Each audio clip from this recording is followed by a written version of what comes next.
Hey everyone, it's Pam, and today I'm doing another collection video. This time I'm going over all of my current generation games. So as you may know, I am kind of an Xbox girl, this generation at least, so most of these games are for the Xbox One, though there are a few PS4 games in here as well. No Switch. Both the Xbox One and the PS4 came out in November of 2013, which seems like such a long time ago. I can't believe they've been out for almost 7 years.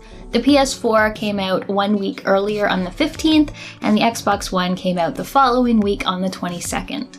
Both the PS4 and the Xbox One have had multiple versions of the console released over the years. I currently have a PS4 Slim, as well as two Xboxes, a One S in my bedroom and a One X in my living room. So going alphabetically as normal, the first game is Abzu, and this is a really nice and overall beautiful game. It plays a bit like Journey, it's sort of like underwater Journey. It's very sort of calm and relaxing, I find. I really like that it's underwater. I find that like space and underwater are two of my favorite environments to explore and be in, so this really hit the spot in that aspect. It's not the most exciting game around, but it is really sort of nice and relaxing to play, and it's only a few hours long. I am a huge sucker for game shows, so Will picked this up for me a while ago. It's the America's Greatest Game Shows, Wheel of Fortune, and Jeopardy pack. These are both a lot of fun. We occasionally play them together. I'm really good at Jeopardy because I'm good at trivia, and I'm terrible at Wheel of Fortune because for some reason I just have the worst luck, and every second spin is lose a turn or bankrupt, so I've never won a game of Wheel of Fortune, but I do quite like Jeopardy. So this is one I haven't played that much of yet, but it's Assassin's Creed Odyssey, and I've never really been into the Assassin's Creed series. I tried the first one, never really meshed with the gameplay. I tried Black Flag, didn't really like that either, but just the setting of this and the sort of character selection in it really made this one appeal to me more and wanted to give it another try. I have played, I don't know, maybe half an hour, not very much honestly, and it's really beautiful. I'm still not quite sure if like the combat and the gameplay is going to be my thing, but I should really go back to it at some point to give it a real try. Next is Batman Return to Arkham. This is sort of a remaster set that includes Arkham Asylum and Arkham City. I love Arkham Asylum. It was one of my favorite games on the 360, which is where I originally played it. It's just such a good use of the Metroidvania format where you're exploring this place and opening up new things and secrets as you gain new abilities to use. I just found the game so much fun to play. The stealth was interesting. The combat can be a little button mashy, but it's great. And of course, I love that Mark Hamill is the Joker and Kevin Conroy voices Batman. I find that in this series, my interest in it sort of wanes with each subsequent sequel. As they get more open world, my interest just lessens, whereas I really love the more contained and concise location of just Arkham Asylum in that first game. I have played a few hours of this on the Xbox One version, and it looks and plays great. Also have Batman the Telltale series, and honestly, this game wasn't all that memorable to me. There are only really a couple of the Telltale games that I found really appealing and fun to play. This one just wasn't one of them. Just takes your basic quick time events and making choices that probably don't really matter all that much in the long run. This one, not really one of their best. This is Black Sad Under the Skin, which is based on a series of visual novels, I believe, and this plays like a combination between a Telltale game and the Frogwares Sherlock Holmes games, if you're familiar with those. I actually quite liked it. I really liked the story. It had a very 50s sort of noir vibe that I really liked. All the characters in it are anthropomorphic animals, which is pretty cool.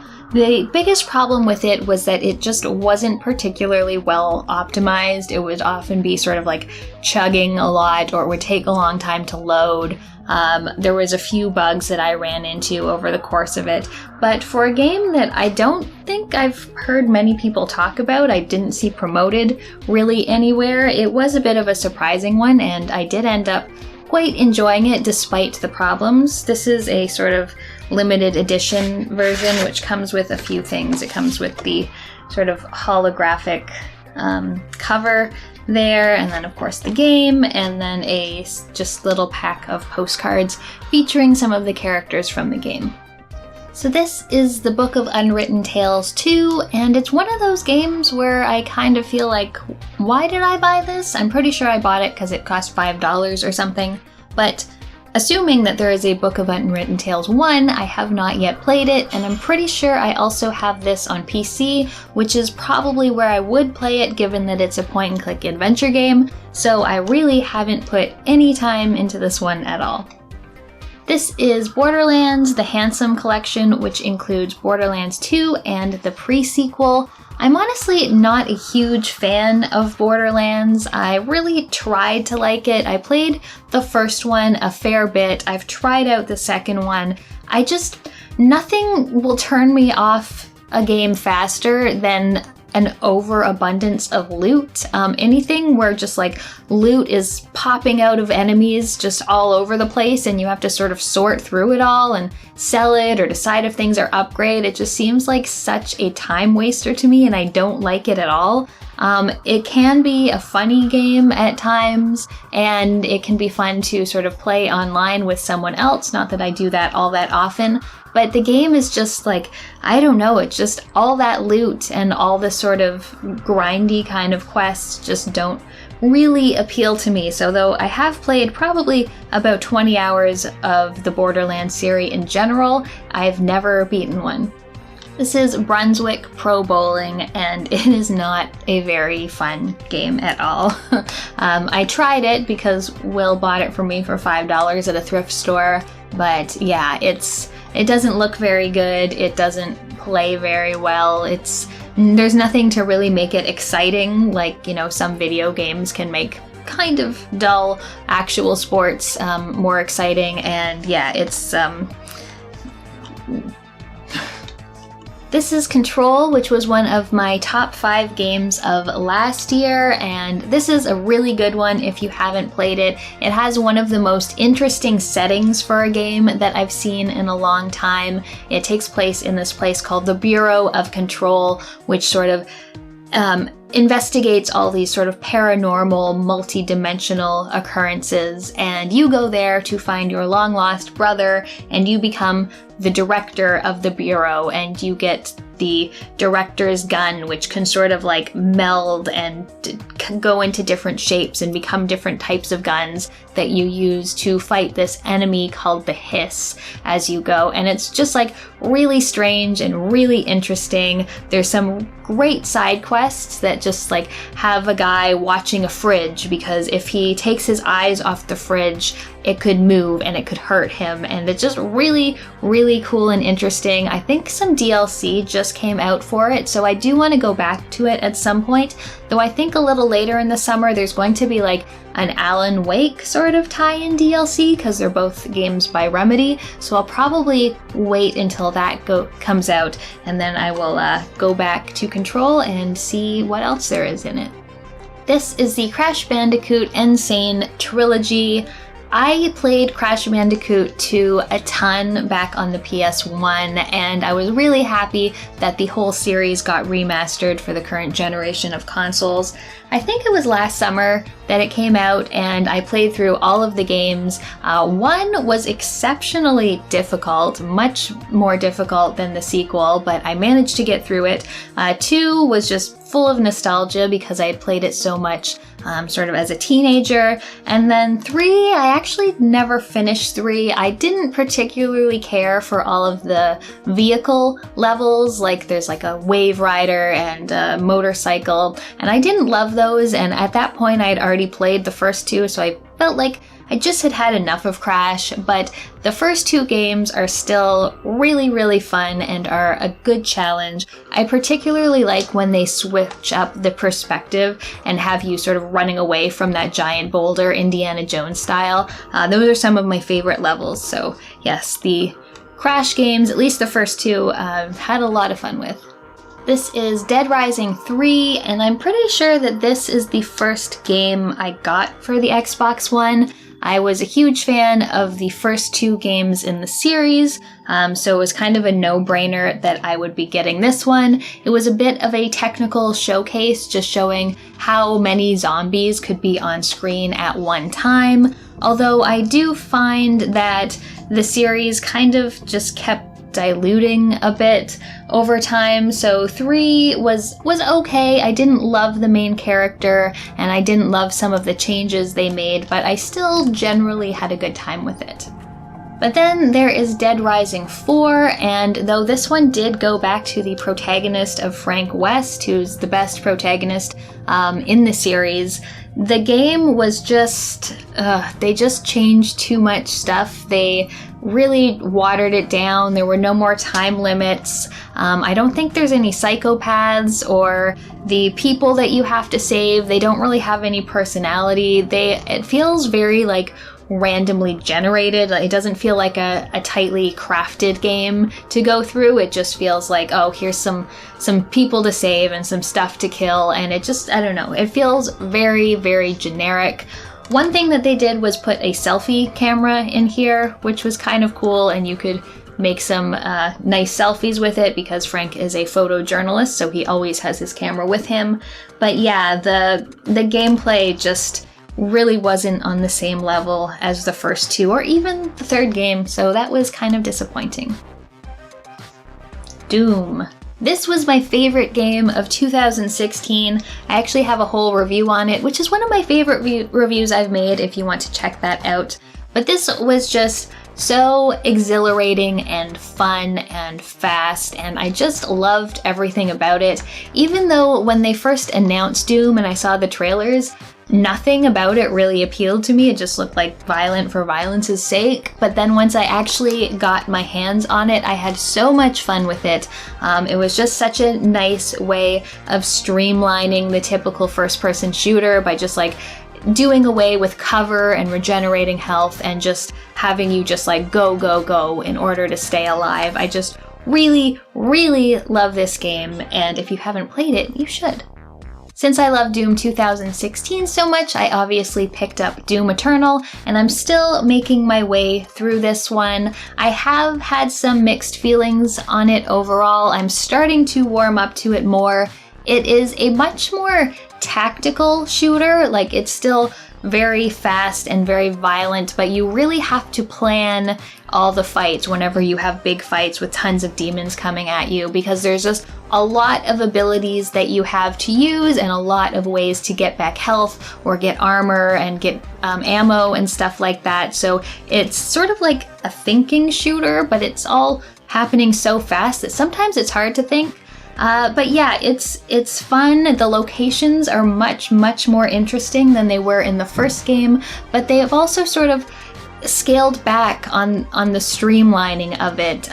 The last one was just very go, and this one, there's a lot of like cutscenes and a lot of little tutorials popping up and things like that, which I really wish they had just left alone, but I'm not finished it yet. It's fun, but you know, I also have some reservations about it. This is Dragon Age Inquisition, and I am a huge fan of the Dragon Age series. I put probably more than 100, maybe even 150 hours into this game when it first came out, and I do really like it. I find that all the characters are great, and I really love getting to know them. You get your own castle to inhabit, and basically everything that takes place in Skyhold, that castle, is just perfect. I love that part of the game so much. but they also went and made it more open world and put in all of these huge areas to explore that were full of not all that interesting stuff to do. So while I do like the story and I love the characters in it so much, it's just one of those games, another example of like, oh, let's make this game bigger, and that really not adding anything to the game, for me at least. So yeah, Dragon Age Inquisition is great, but just the sheer size of it has ensured that I've never gone back for a second play. This is The Evil Within, one of the few horror games I have. I did play through this all the way, and it's a strange one. Sometimes it's like a stealthy survival horror where if the bad guy catches you, he'll instantly kill you. Sometimes there's these big, huge boss fights that last a long time. Sometimes it's like an action shooter, almost like Resident Evil 4 style. Occasionally it looks realistic, and then it gets very surreal. It's really all over the place. Like, I don't know what the vision for this game was, the story and the tone and everything. Nothing really seems to match. That said, I did, for the most part, enjoy my time with it. It was entertaining to play, and the gameplay felt pretty good with the exception of a few fights. But yeah, just kind of a strange one in that it doesn't seem to really know what it wants to be. I also have The Evil Within 2, which you might be able to see is still in its wrapper. I haven't played this one yet, but I did want to check it out after how strange and interesting the first one was. This is the combo pack for the two Playdead games, Inside and Limbo. Both two very concise and interesting puzzle platformer type games with really cool aesthetics. I played Limbo a number of years ago on PC for the first time and really enjoyed just like the sparseness of it. And then Inside came out a few years later, and it's a little longer, it's a little more complex in terms of the mechanics and the things you can do with it, and even the story. And yeah, they're both really good, you know, a little puzzle platforming, a little bit of stealth, they're a bit on the spooky side, and yeah, really enjoyed both of them. This is Man of Medan, which I also haven't gotten to yet. This is one of 3 Xbox games that Will got me for Christmas. I have finished 2 of them, but this is the one that is still standing, haven't started it yet. Really should play it at some point soon. There's just so many games to play. This is Metro Redux, which includes both Metro 2033 and Metro Last Light. Both games I have played all the way through. I really liked Metro 2033. They are post-apocalyptic shooters where everyone is living underground in subway tunnels to stay away from radiation, as well as monsters that are on the surface of the earth. And it's very sort of dark, a little bit depressing, but I really enjoyed the first game. Something I really liked about it is that it often gave you a companion to sort of travel through the subway tunnels with, and I think that's just a really good way to give some exposition and let the characters talk to each other. It's a little more interesting than just wandering around in the dark yourself. Metro Last Light is very similar. I just found it a little less concise and a little more open. I do like games that are more sort of streamlined and linear and not too long, and I just found that Last Light got a little long for my taste, which is what has kept me from trying out the third game in the series, Metro Exodus. This is Okami, a game that I think originally was out on PS2, and I did play a little bit of it on PS2, just like I played a little bit of it on Xbox One. I have yet to get very far into this game, but from what I've seen though, it is incredibly beautiful, and it has this really cool mechanic where you like paint the environment in order to get past things that stop you and to be able sort of to traverse it further. It's just really beautiful. I've heard that it's very long though, like 30 hours long, which seems a little excessive for a game like this, but I do eventually want to finish this one day. This is Ori and the Blind Forest, and I really think that this, as well as the sequel, are some of the best games on the console. This is just such a beautiful platformer, sort of the best of the Metroidvania genre of games that I've played, I think. It has the most amazing artwork and great color palette. It has a really touching and somewhat tear-jerking story, which I really like. It's just so satisfying to play. Ori moves so fluidly and controls so tightly. It's at some points, once you get all of the abilities and everything, you can just go so long without ever touching the ground, and it feels really, really good to play. So of course I wanted to have this physical edition, and I also got the collector's edition of the sequel, Ori and the Will of the Wisps, which is right here. I just played through this when it came out. I sort of got it on day one, and it's just as good as the first one. The story isn't quite as successful, I don't think, but the gameplay is even more fun. They've sort of evolved the combat, and the platforming is even more fluid, and you spend even more time sort of traveling up in the air and just zooming around without a care in the world. And it's, I don't know, it's just really such a satisfying game to play, and it's the perfect length. It's like, I don't know, around 12-15 hours, which is just a really good length for this type of game. So this comes with a couple things in it. First, there is the sort of steel case that includes the game disc as well as the soundtrack. And then what I really like is that it also comes with a little art book that goes over some of the concept art for the locations and the characters and things. Look at it, isn't it just so beautiful? I love this sort of like Twilight colors color palette that it has. Yeah, just really, really gorgeous, really fun to play. If you haven't played the Ori games, I definitely recommend it, and I'm really happy that I have both of these physical.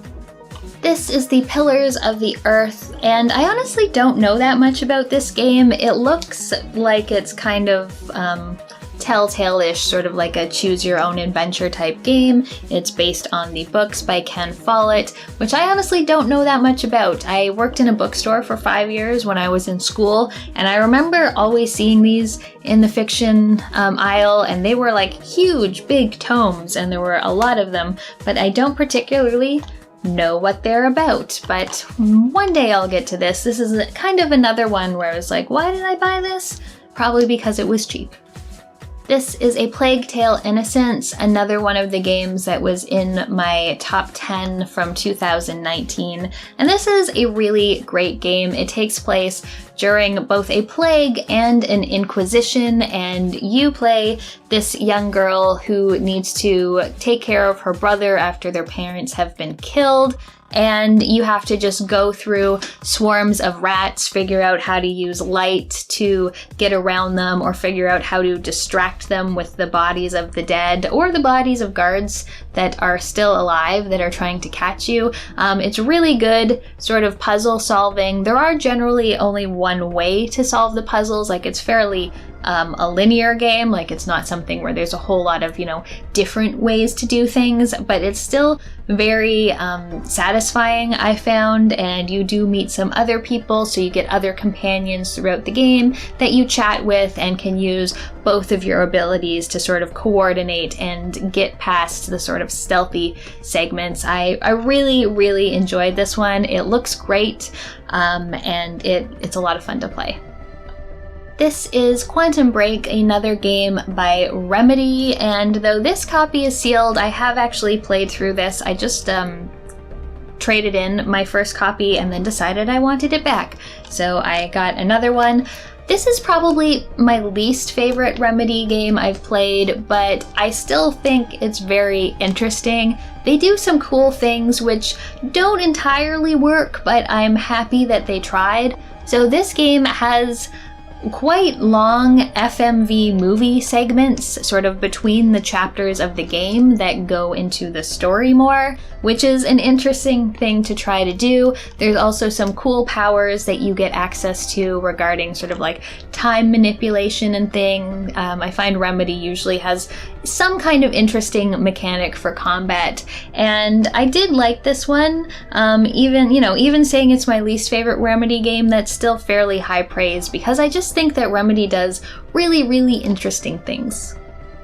This is Rayman Legends, which I think is one of the best platformers of all time. I really love the Rayman games, and this is sort of like the pinnacle of them, I think. Origins was also great too, but the nice thing about this one is that it includes a lot of the Origins levels in this game. You can play as multiple different characters. If you don't want to play as Rayman, there's some other characters you can play as, and it's got these absolutely brilliant musical levels where like all of your movements just correspond so perfectly to the music in the background, and they are just so much fun to play. It's really, really the standout levels from this game, but they're all honestly very good, and it also gets quite challenging as it goes. So yes, Rayman Legends, I've played this multiple times on multiple consoles because I just have so much fun with it.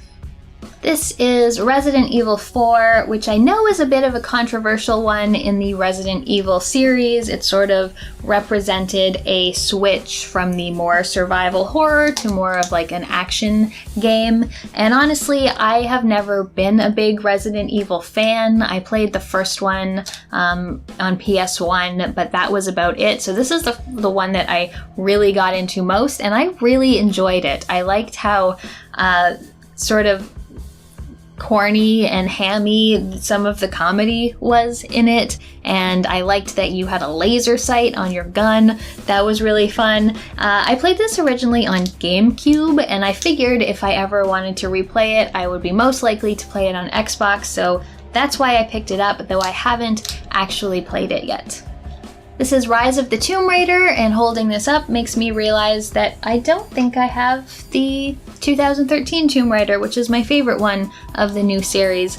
But this one is pretty good as well. This is the second one in the new series. I really like the tombs and the platforming and the exploration and even the combat in the game. The third one, as games are wont to do, goes more into the open world stuff that I just don't think is necessary, but I did still have quite a lot of fun with this. There are some excellent set pieces that I really love playing through. Although the first one is my favorite. This is Saints Row. It includes both Saints Row 4 and Gat Out of Hell. I talk about Saints Row a fair amount. Saints Row 4 is one of the most just purely fun games I've ever played. You get so powerful, you get almost superhero-like powers as you go through. You are the President of the United States as you play it. You can fly a spaceship and you can do beat-em-up stages, and just the gameplay is always switching things up with the set pieces and the main story missions, and it's all just a lot of fun and backed up by an excellent soundtrack. Now, Gat Out of Hell, on the other hand, I did find a bit disappointing. It's sort of like a Saints Row 4 spin-off where you have the option of playing Johnny Gat or as Kinsey, and I was really excited about the fact that you could play as Kinsey, but the game is obviously made in a way where you're supposed to play Johnny Gat. So even if you're Kinsey, when you go into those cutscenes and things, it's always switching back to Johnny. So saying that you can play as her kind of felt a little bit disingenuous and like a afterthought to me, which I didn't like.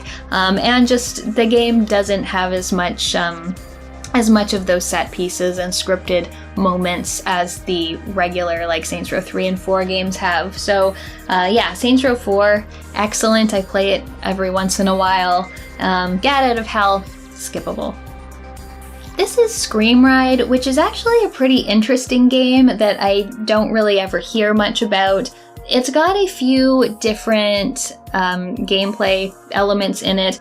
You can build roller coaster rides if you want to, you can ride the roller coasters, and then there is a third game, which I don't remember what it's called, but you're basically just destroying everything.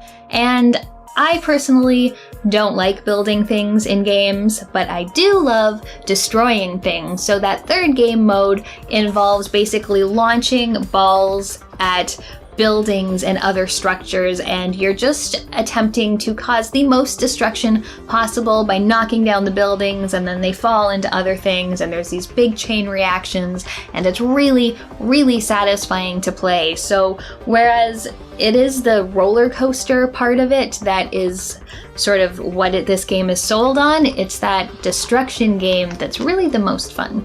This is Shadow of the Tomb Raider, which is the third game in the Tomb Raider series so far. I have the collector's edition here, which comes in this steel case. I don't even know what else is in it. Oh, I think it's just the game disc and then a bunch of little inserts and things. This was my least favorite of the Tomb Raider games. I found the combat wasn't very good. I don't know what they changed about it, but something about it just wasn't as satisfying. The first two games you can use your bow a lot, which is the weapon that I enjoy using the most, and I feel like most suits Lara. But in this, there's just like a whole lot of guns, and you're just killing so many people, and it just, I don't know, it just doesn't play as nicely as the first two. And it has like a hub, which you can then go and travel different places. It just gets too big. The story is also not the best. I still generally had fun playing the game, but of the three, not my favorite. This is Sherlock Holmes Crimes and Punishment. It is one of the games by Frogwares, and I really like their take on the Sherlock Holmes games. This one is in particular appeals to me because there are 6 cases that you solve. So rather than one big case that takes 20 hours, there's little short cases, and I really like that. It keeps me interested. It makes sure that I don't start getting tired of a case like I did with Sherlock Holmes versus Jack the Ripper, which is generally a game that people like a lot, but I don't know, I just got kind of bored halfway through, whereas nice short cases just keep me interested. I really like how this game does the deductions and in terms of like actually solving the mystery. So yeah, I think this one is a lot of fun. This is Sherlock Holmes, The Devil's Daughter, and it's in the same series by Frogwares. This is the most recent of the games. And this is not one that really appealed to me. I still played through it and had a decent enough time with it, but they kind of went like real Hollywood with this one, whereas the other games were a little more quaint. This one, they made Sherlock like much hotter for some reason. I'm not sure why. They added action scenes, which didn't play particularly well and didn't really seem needed. I did find that there was some good puzzles and good deductions still, but they just added more to this one that I thought really took away more from the game than they actually added to it. This is Sine Mora, which is a shoot 'em up, and I have a review of this on my channel if you are interested in more thoughts on this game. But generally, I think this has a really cool concept. You can manipulate time to slow things down in order to get through more of the bullet helly kinds of things. It's also got this cool sort of steampunk aesthetic, and it looks very nice. My big problem with this game is that there is so much story. Characters are always talking in between chapters while you're actually playing. The game is always sort of cutting off the gameplay to like show a little scene and then getting back to it, and it's just, when I play shoot 'em ups, I just want to play the shoot 'em up. I don't care about the story. I don't care about characters. Like, just let me play. And at least when you try to go through the first time on story mode to open up all the levels on arcade, you really can't do much about it, and the game is going to tell you the story whether you like it or not. This is Song of the Deep, which is another cute little Metroidvania style game. You play a girl who has a submarine and she is searching for her lost father. I really had a good time with this one, actually. I sort of forgot that I had it, but I did quite enjoy this. You go and you meet interesting characters under the sea, you get all kinds of new abilities that open up other areas to you, and there's some interesting sort of puzzle levels to solve as well. And again, I really like the ocean setting. Yeah, this is a really good one, actually. This is the Spyro Reignited trilogy, which includes the first 3 Spyro games. I played the first Spyro a lot on PS1, and I did really like it as a kid. As I went back to replay this sort of remastered trilogy, I found that Spyro is a little bit on the dull side. There's a lot of things to collect, but in terms of the action, it's a little bit lacking. The platforming and the combat are all on the simple side, and while I enjoy going back and playing through the first one, again just because of the nostalgia, when I got onto the second one where I didn't have any of those feelings, I just found it a little boring, so I never ended up finishing the second one, and I never gave the third one a try. Star Wars Jedi Fallen Order is a game I feel mixed things about. Overall, I thought it was fun. I really like the exploration and platforming elements of it, whereas the combat really didn't appeal to me. I ended up turning the combat down to the easiest level just because I didn't like it and I wanted to get past it as fast as possible. People call it Dark Souls-y, which I can kind of see. You have to do a lot of dodging or parrying and deflecting, and I just feel like as a Jedi, I shouldn't have to parry stormtroopers. I should just be able to kill stormtroopers fairly easily. So while I liked the different force powers, the actual lightsaber combat just kind of turned me off a little. But I do like the side characters in this game. They are really interesting and I liked getting to know them. Some of the levels were really good. Actually, I found half the planets I had a lot of fun exploring, and then half the planets were a bit of a convoluted mess that I always I always wasn't looking forward to going back to seeing them. So yeah, overall, I did enjoy my time with it. I just wish that they had have gone a different direction for the combat. This is State of Decay, which is a game that I really liked. I like post-apocalyptic and zombie-type games, and this one has you playing as a number of different survivors, so you're not just playing one set character, you're playing basically anyone you can recruit into your band of survivors who you then set up in a base and build up the base. So you can have a med tent and build ammo and go out searching for food and give people little jobs and things like that. So it's very much a sort of survival resource management game as in addition to being an action game. And yeah, I just really enjoyed this one. It is a little bit janky at times, but it, hits the spot for me since I really like that resource management and survival aspect to the game. So. And then I have State of Decay 2, which was honestly a little bit disappointing to me. The first game has more scripted events, has characters that have their own personalities for you to invite into your base. This one, everything just seems a little bit more random. When you start out, you pick two characters to play as, and they do have a set relationship, but then once you're out of that intro, every character just sort of flattens out and loses any character they once had. The different events that happen all seem very random and mostly involve just fighting things. So yeah, it sort of suffered from the same thing that Dead Rising 4 did, where they took away a lot of the personality and the scripted events that you got to experience and just put it into what seemed more randomly generated, which just wasn't as much fun. This is Super Lucky's Tale, which is a really cute 3D puzzle platformer. I'm not generally the biggest on the 3D platformers. I tend to like 2D more, but I did really like this one. The characters are all super cute, and there's a lot of fun collectibles to get. Not the best game I've ever played in my life, but worth a play.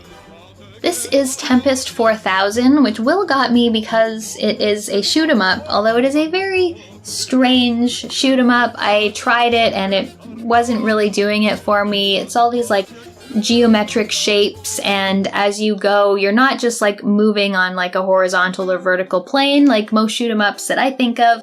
You're like moving around in a circle, and I found it very strange, so I didn't get too much into this. It has a neat soundtrack, but the gameplay wasn't doing much for me. This is Titanfall 2. I never finished this game. I think I played maybe half of it.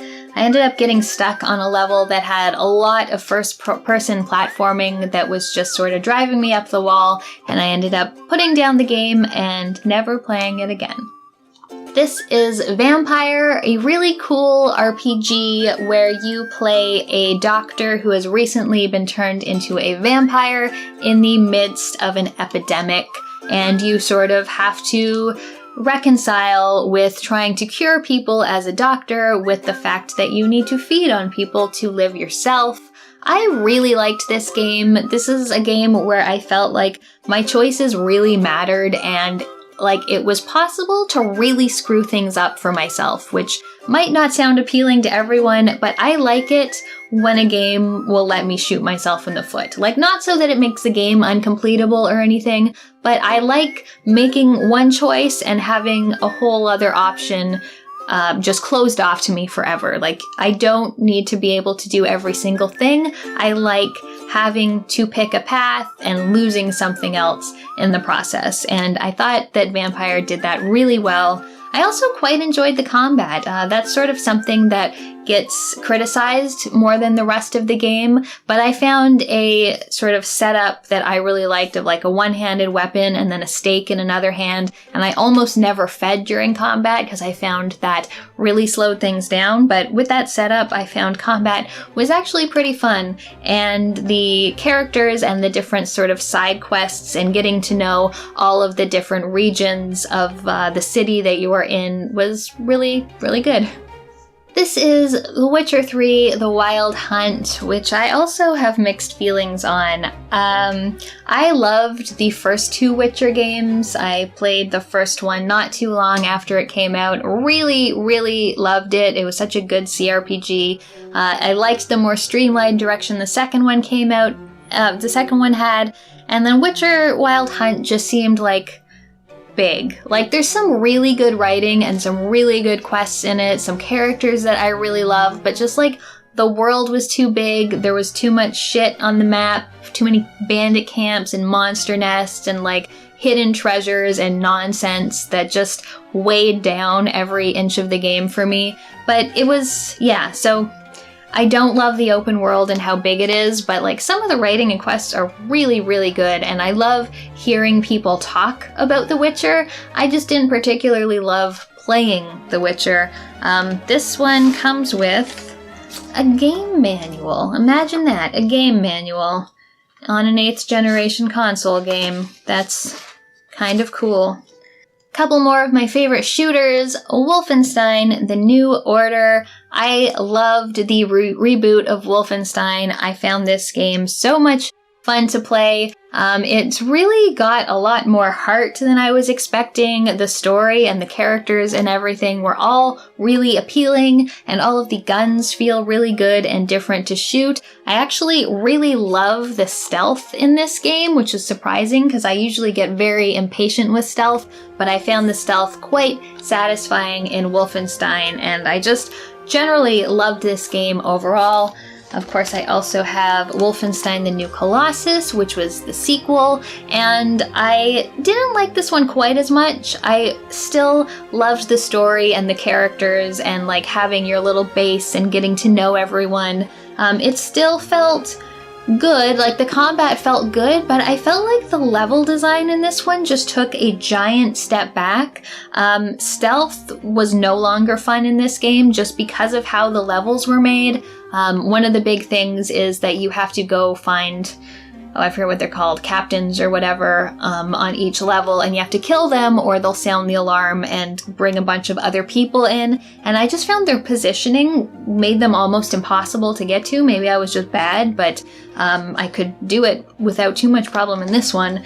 And so, yeah, it was still a good story, but the gameplay just wasn't as good as the first one. And last but not least, XCOM 2. This is my desert island game if I could only play one game for the rest of my life.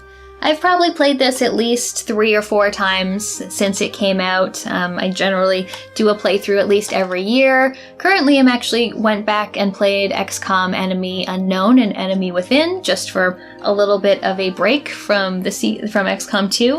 But yeah, really good. Meshes, great turn-based tactical combat with the sort of resource management and base building, which basically makes it my gaming kryptonite, except it doesn't hurt me. It just like sucks me in and makes me want to play it forever. So that is the last Xbox game, and that's a good one to end on. I also have a couple hundred digital games on Xbox, but that is all for the physical one. So now we'll move on to PS4.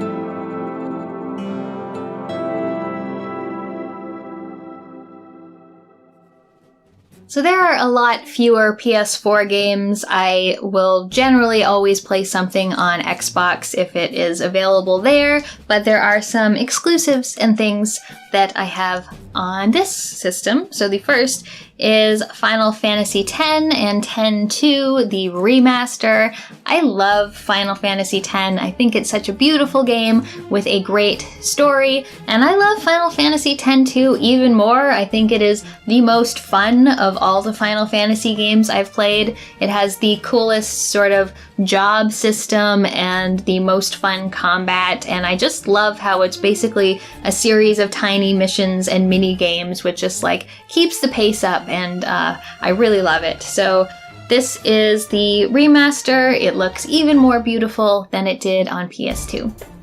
Editing Pam here. I also have the Final Fantasy VII remake, which I just got last week, but it wasn't on the game shelf, so I forgot to include it. This is God of War. I haven't played it yet, but I will. One day. One day.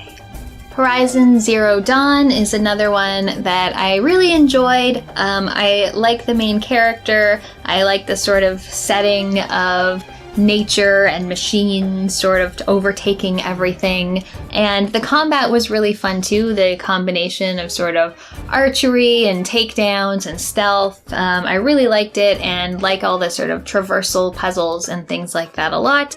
Overall, it was just a very solid game. This is The Last of Us, and this one took me a little while to really get into. I don't love the gameplay of this. I find a lot of the stealth sections with the clickers extremely annoying. One of my big problems was that early on they give you a shotgun, but if you actually use your shotgun and make noise, you'll basically die because you'll get overwhelmed. So it wasn't until I think Pittsburgh is where they go, and like the story started going and the relationship between Ellie and Joel started developing, that was when the game really grabbed me. But I did find just like pacing wise and combat wise, it wasn't my favorite. This is The Order 1886, which when it first came out got a lot of criticism for how short it was.